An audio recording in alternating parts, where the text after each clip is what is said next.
Oi, meus amores, tudo bom com vocês? Aqui quem fala é Jennifer Swellen e antes de começar o vídeo eu quero pedir você para dar o seu like, se inscrever, ativar o sininho e compartilhar, amém? Bom, hoje é o nosso quarto tema, tá? Do livrinho que a gente está falando sobre passos para ter um encontro sobrenatural com Jesus, certo? E o tema de hoje é começando com Cristo, né? Porque nos outros vídeos a gente falou sobre João 3,16, porque eu preciso de Jesus, um encontro com o Pai, né? Como que a gente tem um encontro com Jesus, né? E hoje a gente vai falar sobre como começar uma nova como começar uma nova vida, né, em Cristo, certo? Como que é? Eu quero começar lendo Salmos 1, do 1 ao 3, que diz assim: Bem-aventurado o varão que não anda segundo o conselho dos ímpios, nem se detém no caminho dos pecadores, nem se assenta na roda dos encarnecedores. Antes tem o seu prazer na lei do Senhor, e na sua lei medita de dia e de noite. Pois será como a árvore plantada junto aos ribeiros de águas, a qual dá o seu fruto na estação própria, e cujas folhas não caem, e tudo quanto fizer prosperará. Então, esse salmo aqui está dizendo, né, que quando você se converte, que você abandona os maus caminhos, os pecados e tudo mais, né? Que você se torna uma pessoa bem-aventurada, tudo que você faz prospera, né? E apesar de todas as dificuldades, né? Deus supre todas as suas necessidades e cuida de cada centímetro, né? Quando você começa a andar com Cristo, vem as tempestades, vem as tribulações, mas você permanece de pé. E aqui no livrinho diz assim: você já percebeu que por várias vezes estamos recomeçando sempre as mesmas coisas na nossa vida?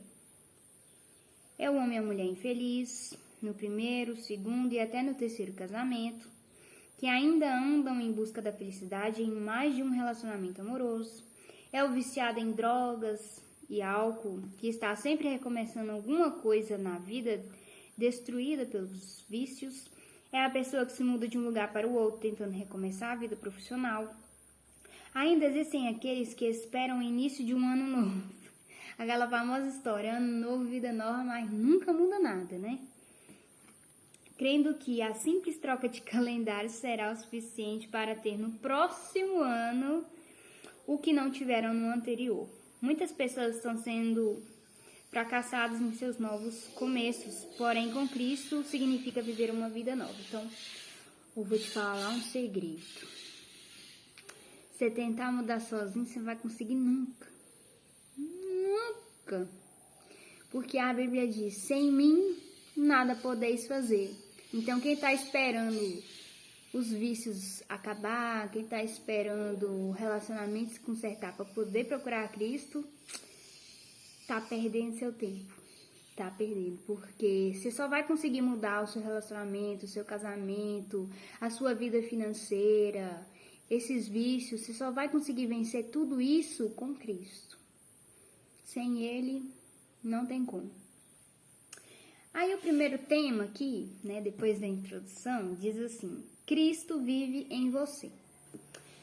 Antes de eu falar essa passagem aqui, eu queria deixar uma coisa aqui, né, uma mensagem aqui. Quando você, né, se arrepende dos seus pecados, volta para Cristo, Deus faz morada em você. Como? Por meio do Espírito Santo. Antes, na verdade, de Jesus morrer, ele disse que quando ele fosse, ele ia rogar ao Pai para que enviasse um Consolador. Quem é o Consolador? A terceira pessoa da Trindade, que são Pai, Filho e Espírito Santo. Então, quem é a terceira pessoa? O Espírito Santo. É ele quem caminha com a gente todos os dias da nossa caminhada com Cristo. Ele que fala assim: você não leu a Bíblia hoje, não. Você não tá cantando louvor. Você tem que ir mais na igreja. né? É Ele quem nos cutuca ali, principalmente quando a pessoa tá com pensamento de pecar, né? Fala, ai, é só um copinho de cerveja, só umzinho. E aí o Espírito Santo fala assim, é pecado, não toma, não aceita, fala que não é pra aceitar. Aí você fala, nossa, não, mas realmente não pode, né? É pecado, um copinho vai fazer muito mal. Aí você fala, não, muito obrigada, eu não, tô cheia, né? É assim. E aí aqui no livrinho fala assim, ó. Aliás, cita a passagem de Apocalipse 3:20 que eu vou ler pra vocês, né? Que diz assim, ó. 3:20. Eis que estou à porta e bato.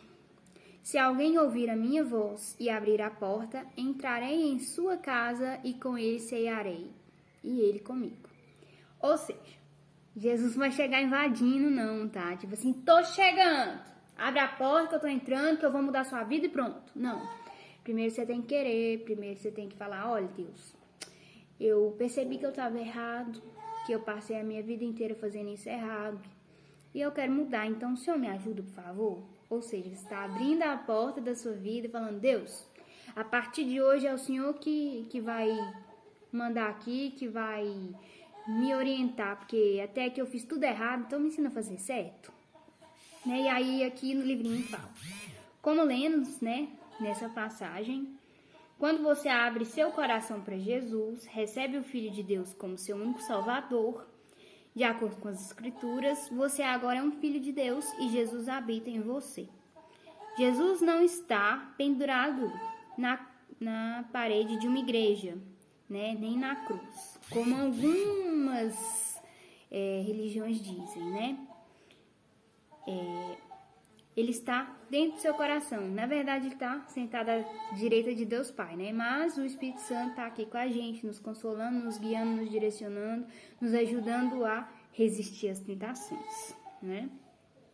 Então, quando você, né, decide mudar, você inicia uma nova vida, né? É a famosa nascer de novo. Aí tem uma passagem engraçada na Bíblia que fala, mas como é que eu vou entrar no ventre da minha mãe e nascer de novo? E Jesus fala, não, eu não tô falando do nascimento natural, tô falando do nascimento espiritual, né? Que é quando você emerge sobre as águas, né? Você, né, é submerso por elas e depois você é levantado novamente, que é o batismo por imersão. Quando você, né, desce, você está matando o seu velho homem, e quando você sobe, você está nascendo de novo. Mas isso é só uma representação, porque nascer de novo mesmo é parar de praticar pecado, parar de ver pornografia, parar de beber, parar de usar droga, parar de ficar de olho na namorada dos outros, né? É isso. Tá? Ter um namoro santo, né? Tem muita gente aí da nova modinha, né? Pode fazer sexo com todo mundo, que não é pecado. Quero ver falar isso depois que morrer. A hora que cair de paraquedas lá no inferno, eu quero ver. Falar, não era modinha não. Descobri agora, sou. Aí é tarde, né? Em Gálatas 2:20...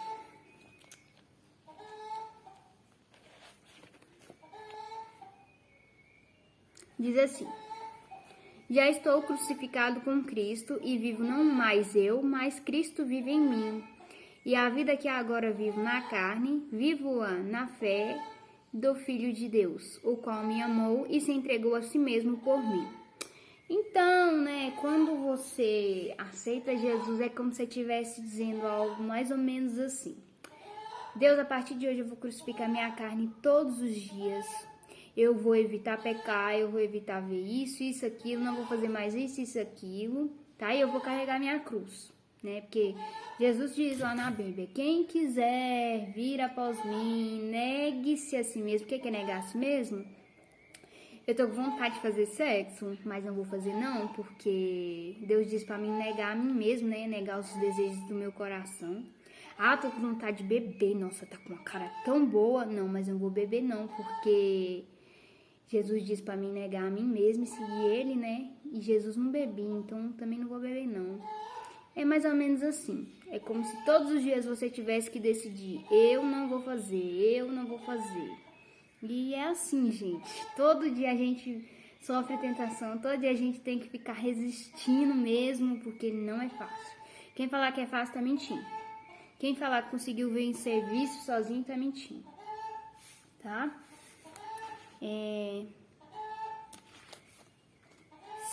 Segundo ponto, né? O segundo tema aqui, né? Fala que você precisa de alimento. Mas não é alimento tipo arroz, feijão, não, tá, gente? Eu vou ler 1 Pedro aqui pra vocês. 1 Pedro... É 1 Pedro... 257.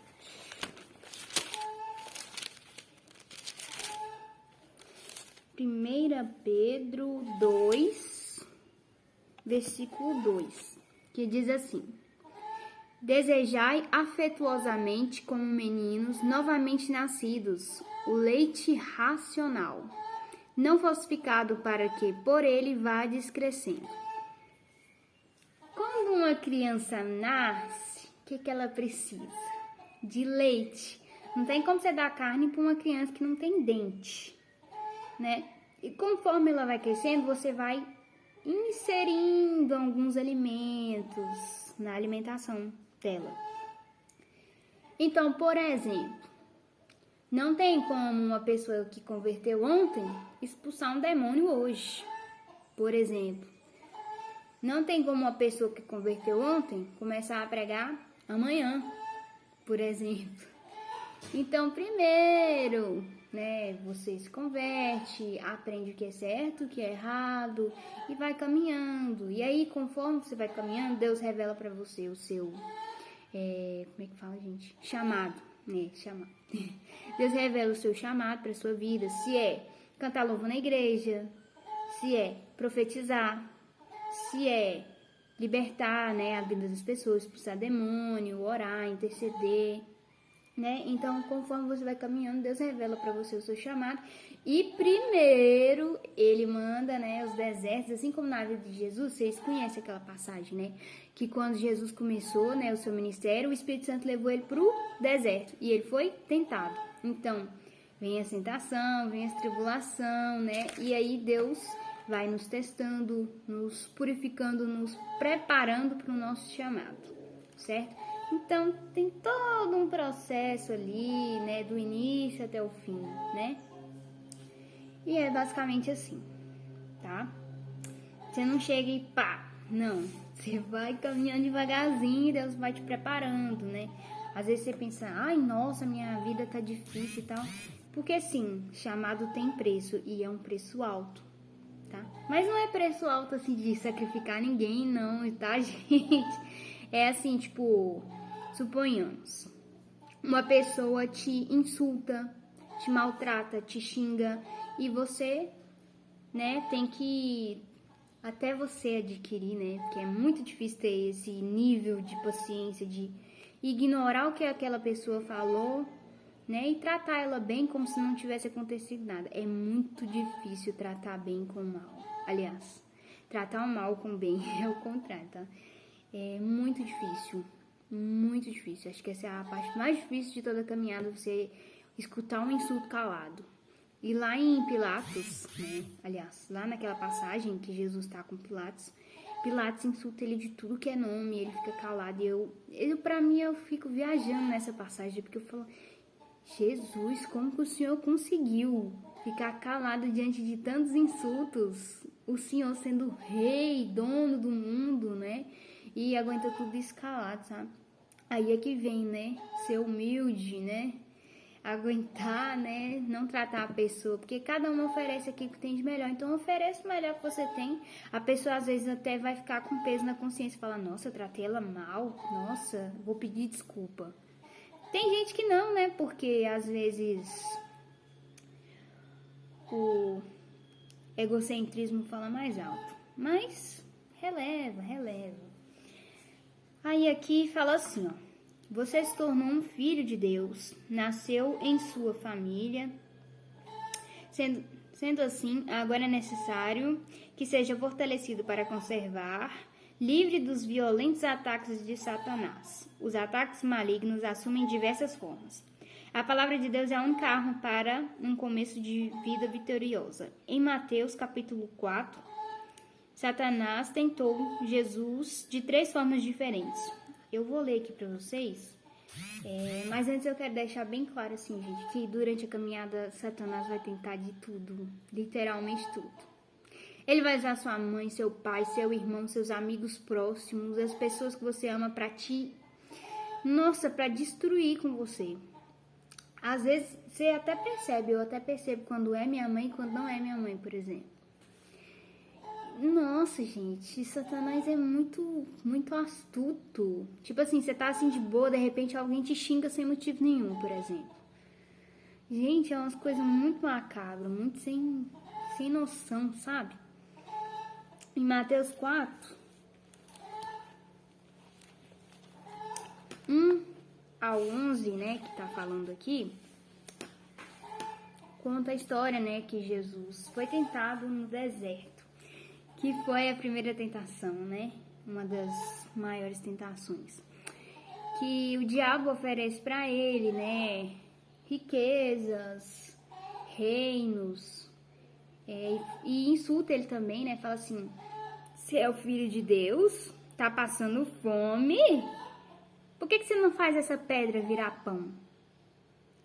Jesus até podia, né? Mas ele não precisava provar nada para ninguém, porque Deus sabia que ele era o filho do Deus Todo-Poderoso. Então ele não precisava provar nada para ninguém. Você não precisa provar nada para ninguém. Se você sabe que você não tá adulterando, se você sabe que você não está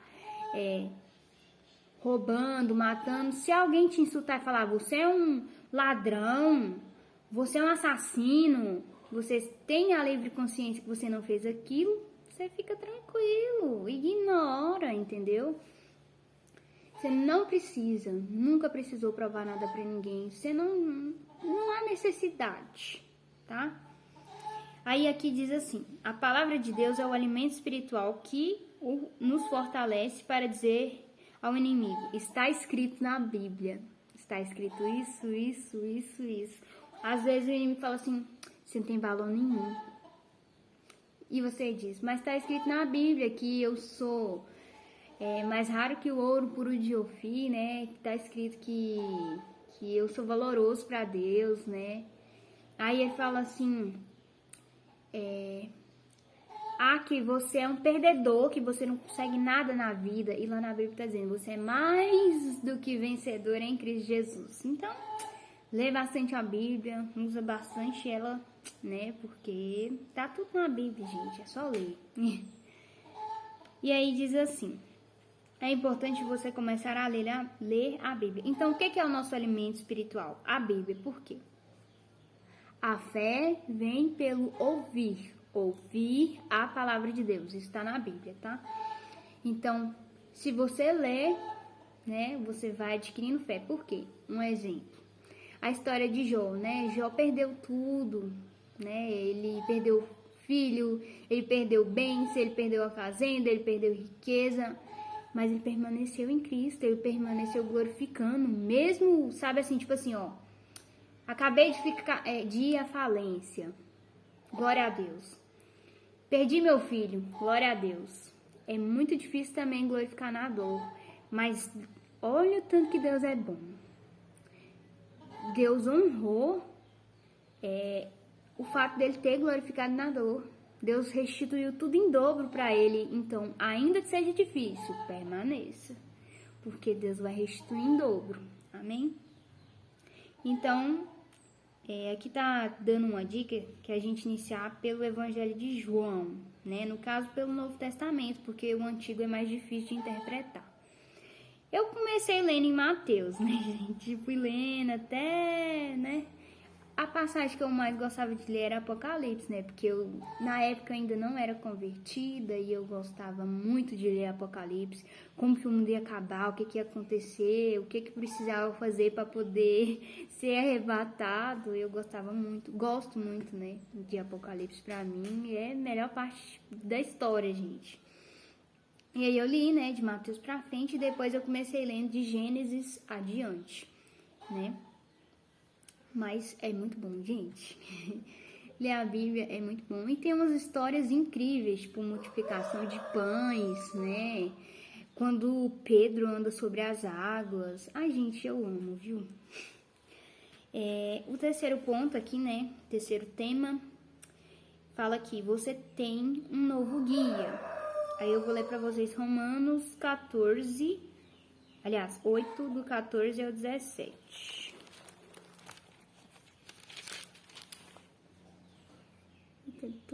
Aliás, o 14 e o 17, que diz assim, o 14. Porque todos os que são guiados pelo Espírito Santo de Deus, esses são filhos de Deus.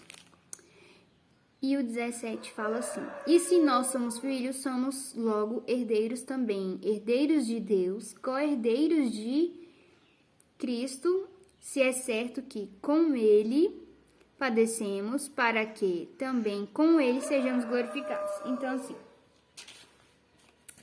além de você se tornar filho, você ainda torna herdeiro do trono. Do trono não, gente, assim, tipo, herdeiro do céu, né? Tipo assim, ó. Jesus, quando morreu, ele recebeu um corpo de glória, né? E nós, quando morrermos em Cristo, claro, seremos também glorificados, né? Receberemos uma coroa de ouro. Pensa, gente, uma coroa de ouro. Nossa, deve ser muito legal.